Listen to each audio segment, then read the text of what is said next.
10월 초 최대 헤지펀드 브리지워터 어소시에이츠 그 창립자 레이 달리오가 소름 돋는 경고를 했습니다. 달리오의 세계관은 점쟁이의 감이 아니라 역사와 데이터로 쌓아 올린 냉철한 분석 위에 세워져 있습니다.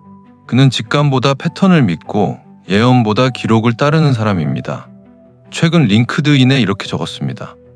세계 질서의 변화는 6단계, 즉 전쟁의 단계로 다가가고 있다. 하지만 그는 국가의 수명을 연장할 3가지 방법을 제시했습니다. 부채를 신중히 관리하고 인플레이션을 통제하며 국민의 단결을 유지하는 것. 하지만 현실은 녹록지 않습니다. 미국의 이자 지출만 해도 2026년에는 연간 1조 달러에 이를 것으로 예상됩니다. 달리오의 조언은 이상적이지만 실행 가능성은 낮죠. 내부의 분열, 즉 상위 1%가 자산의 32%를 보유한 부의 격차가 커질수록 국방보다 내부 안정을 위한 자원 소모가 커지고 그 틈을 외부 세력, 즉 중국이 파고들 수 있게 됩니다. 최근 인터뷰와 브리지워터 보고서에서 그는 2026년경 3가지 거대한 위험이 동시에 수렴할 것이라 지적했습니다. 첫 번째, 정책에 의한 경기 침체. 두 번째, 미국 자산에 대한 외국인 투자 급감. 세 번째, 인공지능 패권 경쟁입니다.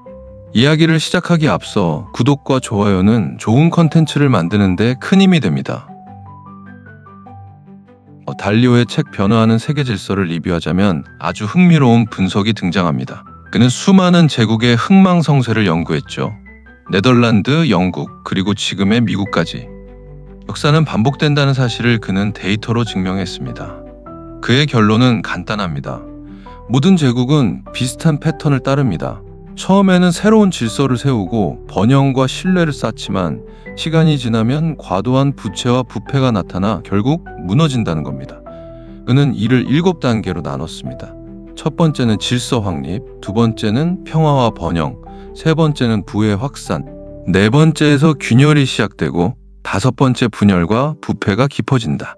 여섯 번째는 전쟁이나 붕괴가 일어나고 마지막 7번째에서는 시스템이 리셋되며 새로운 질서가 탄생하죠. 이 이야기에 대한 자세한 내용은 우측 상단의 카드를 클릭해서 보시면 됩니다. 달리오는 지금 미국이 바로 5번째와 6번째, 즉 분열과 붕괴의 문턱에 서 있다고 봅니다. 사회는 양극화되고 정치적 갈등은 깊어지고 있습니다.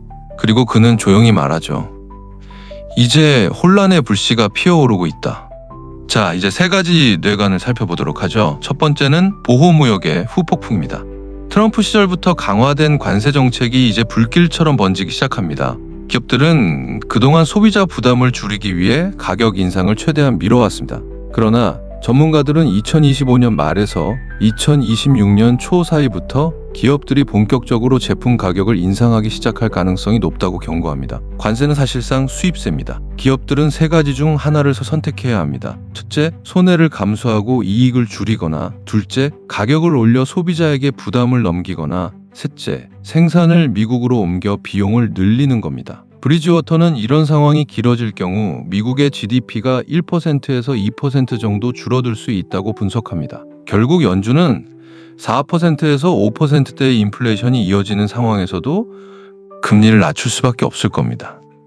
이건 단순한 경기 흐름이 아니라 정치가 만든 불안정성입니다. 달리오는 이렇게 정리합니다.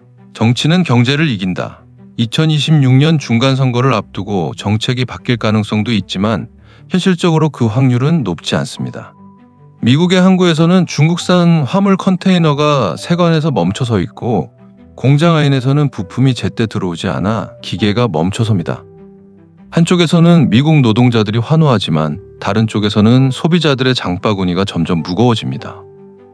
두 번째는 외국인 자금 이탈입니다. 미국은 외국인 자금에 과하게 의존하고 있다. 2021년 이후 해외 투자자들은 점점 미국을 떠나기 시작했죠.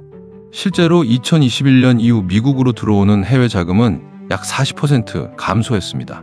투자자들이 재정 적자와 부채 급증을 이유로 유럽 채권 신흥국 자산으로 분산하고 있기 때문입니다. 외국인 투자자들이 빠져나가면 수요가 줄어들고 결국 가격은 떨어집니다. 국채금리가 4%에서 6%까지 치솟으면 그 여파로 주택시장이 먼저 얼어붙고 주식시장도 불안해집니다. 달리오는 이런 흐름을 부채의 악순환이라고 부릅니다.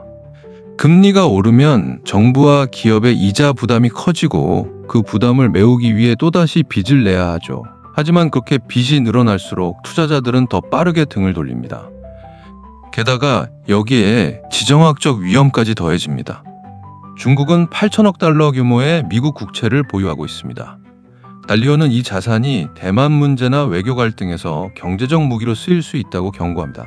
또한 브라질, 러시아, 인도, 중국 등 브릭스 국가들이 달러 사용을 줄이려는 움직임, 즉 탈달러화를 시도하고 있습니다. 이런 변화는 미국 금융 시스템에 새로운 부담을 주고 있습니다. 이런 흐름이 이어진다면 2026년쯤 미국 증시는 20에서 30% 하락할 수도 있다. 그는 2013년의 테이퍼 텐트럼, 즉 긴축 발작 사태보다 훨씬 강한 충격이 될 수 있다고 덧붙입니다. 세 번째는 AI 경쟁입니다. AI는 달리오가 제국의 운명을 바꿀 변수라 부른 기술입니다. 실리콘밸리의 사무실 불빛은 밤새 꺼지지 않고 투자자들은 새로운 황금기를 꿈꾸며 경쟁하죠. AI는 미국에게 구원의 기회일 수도 있습니다. 2025년 한 해에만 2천억 달러 이상이 AI 분야에 투자되고 있고 미국은 엔비디아 오픈 AI로 앞서가지만 중국과 중동의 공세도 거셉니다. 맥킨지에 따르면 AI는 2030년까지 세계 GDP를 15조 달러 늘릴 잠재력이 있다고 했습니다. 하지만 그 이면에는 어두운 그림자가 있습니다. 자동화로 일자리를 잃은 사람들, 그리고 기술의 속도를 따라가지 못한 세대 간의 격차, AI가 낳은 부는 한쪽으로 쏠리고 불평등은 폭발 직전까지 치닫습니다. 달리오는 담담히 말합니다. AI는 제국을 구원할 수도 무너뜨릴 수도 있다. 그리고 묻습니다. 우리는 이 거대한 물결 위에서 균형을 잡을 준비가 되어 있는가? 미국이 잘 활용하면 부채를 갚을 만큼 생산성이 오를 수도 있습니다. 하지만 반대로 AI가 일자리 불평등을 폭발시키면 사회적 분열이 심해질 겁니다. 정리하자면 미국이 AI 주도권을 유지한다면 생산성 향상으로 부채 부담을 상쇄하고 새로운 일자리 창출을 통해 사회 격차를 줄일 수도 있습니다. 달리오는 공포에 휘둘리기보다 미리 준비하라고 말합니다. 그는 말하죠. 두려움은 통제할 수 없지만 준비는 통제할 수 있다. 그가 제시하는 생존 전략은 어렵지 않습니다. 핵심은 균형과 분산입니다. 그는 조금 과격하게 표현했는데 무자비하게 분산 투자를 하라는 것입니다. 달리오가 제시한 자산 배분의 기본 비중은 이렇습니다. 미국 주식 40%, 해외 주식이나 ETF 20%, 국채 15%, 금과 원자재 15%, 암호화폐 5%, 부동산 5%입니다. 그는 이렇게 말합니다. 미국 주식은 여전히 세계 시장의 중심에 있고 가장 먼저 회복할 가능성이 높다. 하지만 미국만 믿는 건 위험하다. 그래서 해외 주식과 ETF를 더해 리스크를 나누고 시장이 불안할 땐 국채로 안전판을 마련하라고 조언합니다. 금과 원자재는 인플레이션과 달러 약세에 대비한 보험 역할을 하죠. 암호화폐는 아직 작지만 미래의 기술 성장성을 반영한 상징적인 비중입니다. 마지막으로 부동산은 실물 자산으로 장기적인 물가 상승의 완충 역할을 합니다.